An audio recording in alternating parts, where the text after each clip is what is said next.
Okay, in today's video I'm going to do the turret clutch, and this is the turret clutch itself right here.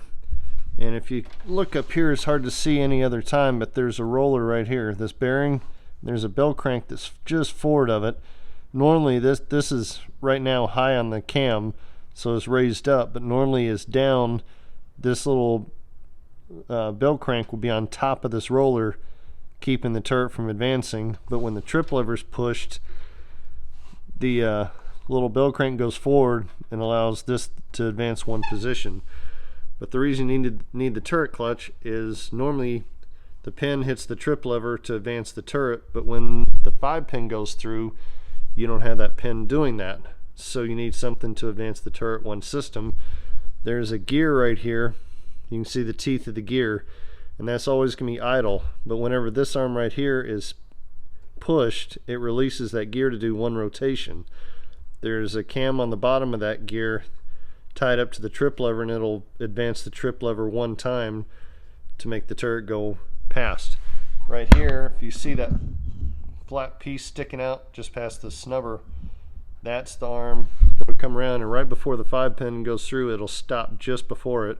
When the pin's index, it'll fly past it, trip that, the gear will do one rotation, trip lever advances, the turret moves on and keeps feeding pins. I'll go and turn the machine on now, and you can see that happen.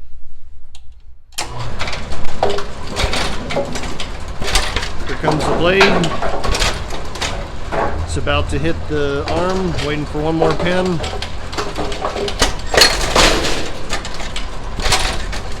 And advance that one position, and on it goes. So I'll go ahead and go down below, take everything apart, show you how the clutch system is assembled and what to look for while you got it apart, and just check for anything. And of course, first things first, safety. Turn off the breaker and pull the plug on the pin setter before you get into it. Okay, this is the drive belt for the turret clutch system. This comes off this pulley on the top, goes down to the two pulleys there. Got the big spring down there, and it goes all the way up there. That's the long turret belt, and that's what drives the turret clutch. Now to get started, you're going to have to relieve the pressure up on the turret clutch system. You're going to grab this spring right here and pull it out. Start to do that right there. That'll relieve all pressure on the turret clutch system right there, so you can get in, take it apart, and work on it. Okay, there we go. Alright, now we're underneath the machine, and the first thing you want to do is take this cover off of here. There should be a couple of screws holding it in. Get an Allen wrench for the right size and remove that cover. And you'll want to advance the turret like I did here, kind of the open area here between the 2 and the 4 pin, so it'll give you a little bit more room to work in there. And if you look below here, you got the main drive belt on here for the that turns the turret here, and then you got the long turret belt around the big pulley that comes off, and you want to go ahead and take that off of there, and you can go ahead and the clutch plate will slide forward. See, the clutch itself, if you notice, is in slides, so it's not fixed in one position. Both belts pull against each other, which keeps tension on there. So you go ahead and pull that back belt off of there, get that out of the way. Then the next thing you want to do is take this here, is the short link, and you're going to want to take that off. Okay, this is the turret clutch from down below. First thing you want to do is look here where that gear is that we were talking about upstairs. Right here, that pulley is geared in. See the teeth on it and the teeth on that are meshed, and they're tied in together. This whole clutch system is on a plate that slides back and forth. One belt on one end is pulling it that way and one's pulling it this way, so they're kind of offsetting each other. And this will only activate whenever the 5-pin drops through. Then this arm here hits the little release lever over there that activates that gear to make one rotation, but normally, and then it'll advance the turret because you don't have a 5-pin dropping in to hit the trip lever, so you have to have that trip lever manually activated for the 5-pin. And this is the clutch plate right here And this is always stationary, and then this pulley is always turning. And if it's worn out or somebody leaves the lane on for a long time, you'll go into the bowling alley, hear a high-pitched whine. It's always this clutch plate right here that you hear that's making all that racket. And then down below here you have the long link right here. I'll get into that on another video. And then the short link right here. This is the one that when you hit the trip lever up above, hits that bell crank there, which pulls this. And the release for the turret is right here to allow it to advance one spot till it locks back into place. And you're going to have to take the long link off and the short link here off to get this belt out of the way so you can get the clutch apart. Right here's the bottom belt that the pulley goes around this small pulley right here, or the belt goes around the small pulley around the turret right here to drive it. So you're going to have to put about it's a 1-inch wrench on the bottom. And the top I think is a 1 1/8, but I don't have one here, so I'm gonna have to use a crescent wrench. But I think it's either 1 1/8 or 1 1/16. But go ahead and take the long link and drop that down out of the way, and then get the short link out of the way as well. Then we can proceed. And while you're taking this apart, you want to inspect up here where the short link, where that pin goes through right here. It goes through all the way to the short link over there, and this bell crank over time can wear out and get some slop in it. And same with the short link over here. They're tight fitting when they first go in, but every time that pin goes, is doing that to it, and it's pushing and pulling on it. And over time that'll wear that link out, which is when you get a bunch of slop in your system, and then you're going to have indexing problems when that happens. So you want to give a close inspection to that. You might have to replace the short link while you have it out. And on the back one, mine, I did the mod on that. It's actually got a little stud in there that bolts through that. It's kind of hard to see, but instead of just a pin sitting in there, there's an actual stud, which is a little bit tighter, so it keeps the pin in the back from being able to flop around in the holes there. Because just imagine every time you have a pin go over, there's a pretty violent action on that little short link to make that thing actuate and advance the turret one time. And you figure for every game it's getting hit, you know, a dozen or so times, you know, and depending on practice and everything else. So it gets quite a workout. Okay, what I did is I took the X washer off the end of that and got a screwdriver in there and pulled that link over, that little pin right there over a little bit. Now it's got the short link disconnected. You're going to want to just check it while you got it apart. Make sure you're pretty tight.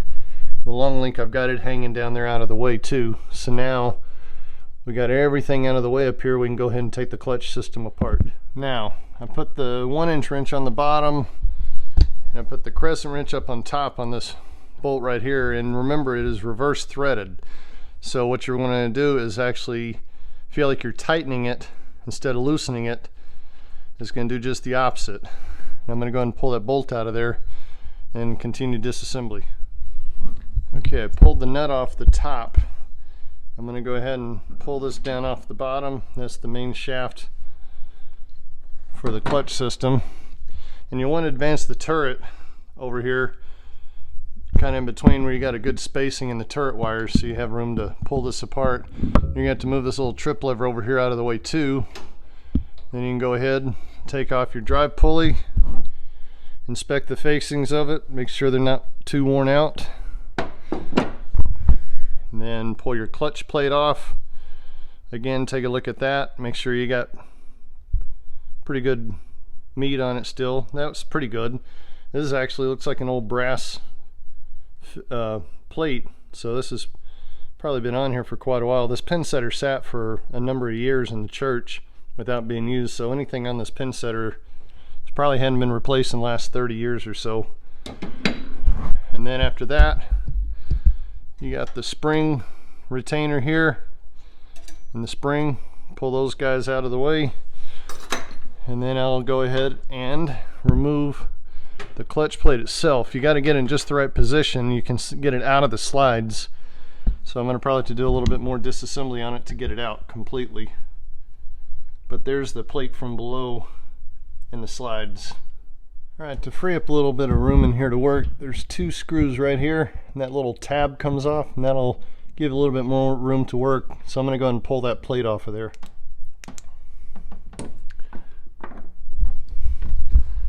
Okay, now here's a view from the other side. Here's your short link here, and here's the roller that gear rides on, which will manually pull down this trip lever right here. See, whenever you need to have that clutch engage, it pulls down on that.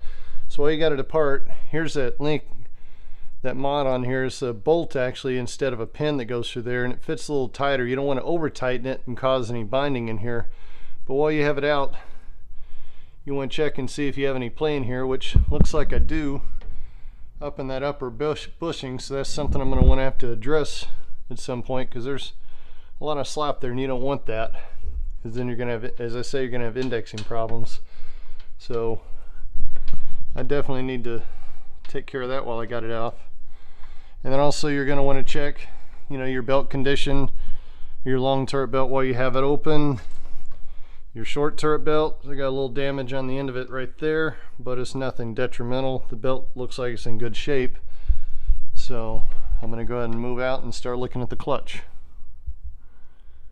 Now here's your turret clutch plate right here. You got the bushing or the bearing in there. Here's your gear. Normally, now you see this is sitting up against that guy normally, right there. So whenever that gear comes around, it has a nice flat surface to contact right there. And also there's the lobe right there that'll index that pedal whenever this thing gets actuated for one turn. You can see where the bearing rides on it. Looks like it's been rubbing on the bottom of the pulley there a little bit too. It shouldn't be in contact with that. It should just be in contact right when this lobe comes around right here. They'll do one rotation, come around, and then that guy stops it, and it can go no further. But while you have it apart, you want to check the face of it. Make sure you got a good clean flat surface on there, and a good flat surface on that stopper right there, so that way you don't have any issues of it not functioning properly. Should be a good clean surface like that.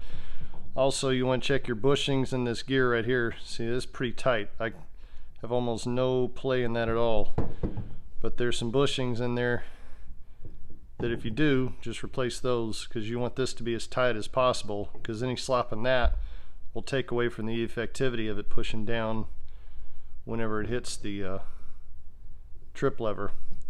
See, this sits up like this. That gear will come around, stop on it, and when it's waiting to turn, this guy gets hit by that blade that sticks out, releases that, allows it to go one rotation, and then it'll come back around and contact that. This has a stopper that back arm is up against that puts this in just the right position, so you want to make sure your stopper's in good shape too. So overall, these are all the main parts of the clutch system right there. You have a bearing in here, you have a spacer in between the two, then you have another bearing that fits on the top, and the one on the top has that little snap ring built into it. The one on the inside floats. It doesn't have that on there, but the one that has a snap ring is the one that goes closest to this pulley right here. Okay, I'm about to start reassembly, but luckily I found this bell crank right here that was pretty sloppy. Turned out, luckily for me, it was just the bolt was loose. So I put a 9/16 wrench on the end, an Allen wrench on the other, tightened it down pretty good, and I got very little slop in there now. That's really good. And also, while you got it apart, you want to check the little bushing that's in right through this bolt, and the one where it attaches at the bottom right here. You want to make sure that's tight, that the bushings aren't slopped out in those two, and you know, make sure you put a little grease in there when you put it back together. I've got a little bit of slop in the top of that, but that's not bad at all, so I'm going to leave it like it is. Okay, reassembly is opposite of your disassembly. You want to pull this guy down out of your way while you're trying to put it in and kind of give you a little bit more room up top here. Let me get back up top here and show you, but I got the plate back in. I got it in the front slides. Just see right here, make sure you got a little grease in them, and that the arm right here is up against that stop, that you don't get it in front of this or something once you get it in and find out that you're in the wrong spot. Here's this little bumper. Just make sure the condition of the bumper is pretty good and it's back in the slides. So then you'll come back down below and put those two little plates on down here that I took off earlier to help get the clutch plate out. Okay, I got the plate back in. Everything's on a slide is tight. Next step, I don't have the spring on there yet, but this piece is the spring retainer. Notice the two roll pins sticking down. There are two holes in the front and back on that thing, and this thing has to line up to go in there, because people have put them together before with them not lined up. Then you're just going to crunch the roll pins. You got to make sure that they line up with those two holes in there where you're putting this back together. Okay, I got the clutch plate back in place. I got the pulley back together, and you should have a little bit of spring down on it. That way you know you got your roll pins lined up with the holes properly. Got everything tightened back down. Next step is to go ahead and get the belts back on and then hook up all the linkages again. Again, before you reassemble, make sure you're tight there. Then check the hole at the end of your short link there and make sure that the hole's not walled out. If so, now's the time to change out the short link before you put everything back together again. Now I'm going to go and put the long link back together, but before I do, I want to show you this. You want to make sure you get this part with that rubber piece on it here and the plate behind this guy. There's these two little brackets that stick down. You want to make sure that's behind that. If you get it in front of that, you're going to have a lot of problems when your machine goes to running. So you want to make sure you get that up behind it before you put it back in. And make sure your little rubber bushing here is in pretty good shape, which this one looks pretty good. Okay, now that I got the long link back on right here, make sure you have your roller on the bottom. Also, we want to look for right here, the short link is pretty close to that little cover. Once you put the cover back on, make sure your short link isn't contacting that cover, because that can cause indexing issues sometimes. If it's dragging on that, it should move freely. You might have to either bend the link over a little bit or file that cover down a little bit, but just make sure you don't have any binding in that cover there. Okay, I got everything back together now. I'm back on top.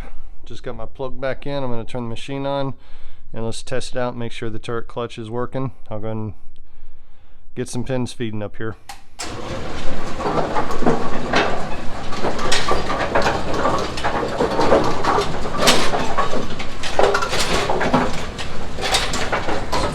Coming around. Let's see if we did a good job or not. Here's the test. There we go. Everything's good to go. Put it back together. Now it's time to go bold.